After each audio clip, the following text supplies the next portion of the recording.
Karen Grandemi, bonjour. Vous êtes de l'Académie de Clermont-Ferrand. Vous êtes enseignante en collège, français et IOS.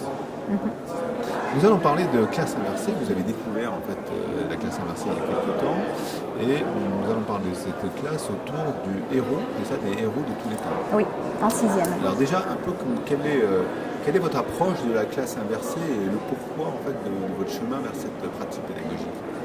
Alors la classe inversée m'a permis de redonner un peu plus de goût et de motivation au niveau des élèves et surtout aussi de gérer l'hétérogénéité qui grandit au sein d'une classe. Donc ça fait déjà 2-3 ans que je les fais travailler par îlot. Donc j'ai déjà découvert le système d'îlots bonifiés, d'activités différentes, etc. Et j'ai voulu aller un petit peu plus loin en utilisant le numérique comme vraiment aide et outil à l'apprentissage. Donc l'année dernière déjà, j'essayais de mettre en place des productions ou des missions qui étaient plutôt numériques. Et là, j'ai carrément basculé en utilisant donc l'outil Moodle qui se trouve intégré à notre ENT. Et grâce à cet outil, je mets à disposition l'ensemble des ressources que j'utilise en classe et des ressources complémentaires qui vont aider les élèves à résoudre leur mission. Alors, avant d'aller plus loin, vous avez choisi Moodle par exemple. Dans quel objectif? C'est de gagner du temps? Ça correspondait exactement à ce que vous souhaitiez faire? Pourquoi en fait vous avez choisi ça? Alors c'est un outil complet qui permet de prolonger le temps de la classe, de permettre à des élèves d'aller voir avant, par exemple, le texte sur lequel on va travailler ou même d'avoir accès à des ressources qui vont davantage l'aider à comprendre avant même de démarrer. Ou alors au contraire de poursuivre une activité que j'aurais menée en classe, histoire de réviser ou de travailler différemment. Et Moodle a cet avantage sur un même espace d'avoir accès en fait à la fois à des vidéos, à des fichiers sons, à des textes, à des liens, à un ensemble de ressources et de communication aussi puisqu'il y a un forum possible, un dépôt de documents, enfin voilà. Et on peut même aussi créer des évaluations, des tests en ligne qui vont permettre à l'élève de se positionner au niveau des acquis. Ça permet en fait de structurer un parcours complet tout en laissant à l'élève une liberté en fait de pouvoir parcourir à sa façon, à sa manière.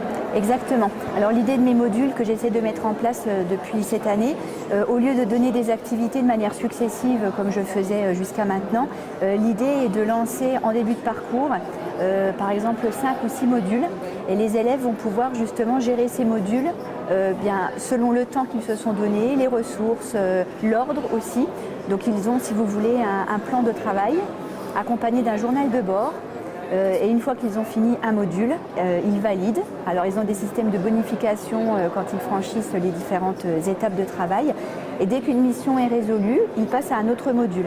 Le but étant que tous les groupes travaillent sur l'ensemble des modules à la fin du parcours, puisqu'il y aura une restitution orale et puis un partage de production. En gros, il y a 5-6 semaines pour qu'ils travaillent là-dessus. Et comment s'opère le basculement entre travail en classe, travail sur la plateforme? Alors en classe, ils démarrent souvent l'activité et puis après ils se répartissent en fin de séance la charge de travail, donc c'est à eux de gérer, donc c'est vraiment une prise d'autonomie et de responsabilisation, donc chacun peut aller faire un petit bout et ils ont donc accès à l'ENT. Alors l'ensemble, on a fait une synthèse, un petit sondage qui disait que la plupart des élèves avaient accès à l'ENT chez eux, ils ont un accès privilégié aussi au centre de documentation. Donc ils se répartissent le travail et arrivés en classe, après ils vont construire leur synthèse ou leur production ensemble. Alors maintenant le rôle de l'enseignant par rapport à ça, en dehors de la préparation bien entendu de tout ça, parce que j'imagine que c'est quand même un gros travail de préparation, c'est de l'animation, on regarde, on analyse ce qui se passe sur la plateforme, comment ça se... Alors mais déjà sur la plateforme, donc j'ai un visuel puisque par exemple sur les tests, j'ai rapidement des retours pour savoir, donc je peux moduler mes groupes et mes activités en fonction. Et puis ça me dégage vraiment du temps avec eux parce que du coup à chaque fois, chaque séance, je m'assois vraiment avec chaque groupe pour faire un bilan de où ils en sont au niveau du module, est-ce qu'ils ont des questions. Et c'est intéressant pour moi aussi parce que sur une même heure de cours, je vais pouvoir aller voir en gros plusieurs modules. Donc ce n'est pas toujours la même activité à les répéter 8 ou 9 fois. Et ça c'est vraiment très intéressant. On est vraiment dans un rôle d'accompagnement de l'enseignant après avoir préparé ce cours, c'est ça? Oui, c'est vraiment ça. D'accompagnement et puis d'adaptation au rythme et aux envies aussi des élèves qui vont être plus ou moins à l'aise. S'ils ont envie de commencer par du vocabulaire ou plutôt par de la lecture, ils vont pouvoir Les retours des élèves, parce qu'on partait donc de l'idée de la classe inversée, c'était un peu pour motiver les élèves, hein, de trouver notre souffle. Le petit bilan qu'on peut en avoir. Mais si vous voulez, pour le moment, c'est assez positif. Vraiment parce qu'ils ont l'impression qu'on leur a redonné une certaine forme de liberté, déjà au niveau de ce qu'ils font. Et puis, c'est entre guillemets plus sympa de mener des activités avec des capsules vidéo. Et les supports étant différents, ils sont attractifs.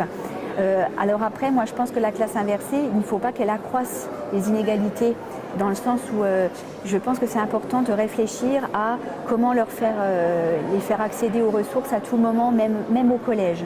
Donc par exemple, moi en classe, ils peuvent toujours aller consulter les ressources, même s'ils n'ont pas eu le temps forcément d'aller les consulter à la maison, parce qu'il faut bien prendre en compte que parfois ils n'ont pas le matériel, ils n'ont pas forcément l'aide non plus pour pouvoir y accéder.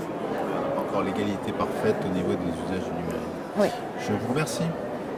Avec plaisir.